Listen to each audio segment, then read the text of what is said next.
This is The Wire for 2300 Zulu, March 13th, 2025. Precedence is routine. Information cutoff is 2200. Bottom line up front.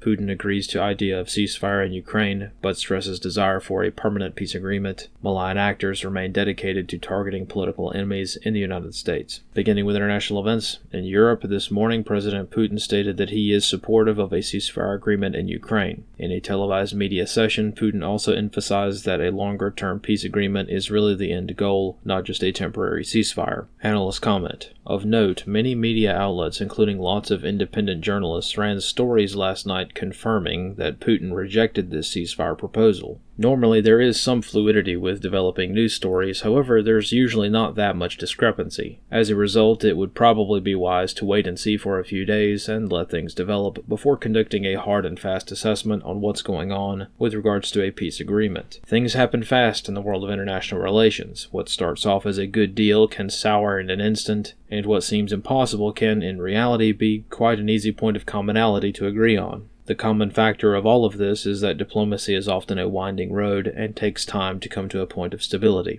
On the home front in Washington, D.C., politics continue as before, with several appointment picks being withdrawn due to controversy. Trump's pick for CDC director, Dr. Dave Weldon, was withdrawn due to Dr. Weldon previously being critical of vaccine safety standards and for his research to determine if there is a link between vaccines and childhood developmental disorders, such as autism. Similarly, Trump's initial pick for the Deputy Director of National Intelligence, Daniel Davis, was withdrawn after the ADL deliberately lobbied against him for his views allegedly critical of the Israeli government. In Texas, multiple developments have taken place with regards to politically conservative journalists being targeted. InfoWars writer Jamie White was murdered at his home in Austin on Sunday night after returning home from work. No indication of motive has been released by authorities indicating whether or not this was a targeted attack or a crime of opportunity. However, following this attack, an on-air InfoWars journalist was swatted multiple times over the past few days. Separately from InfoWars, a separate politically conservative independent journalist was swatted last night as well, along with multiple family members being swatted at their homes. Analyst comments for this wire. As has been a well-known tactic among malign actors, calling in a fake horrific crime with the intent of goading police into shooting and killing a target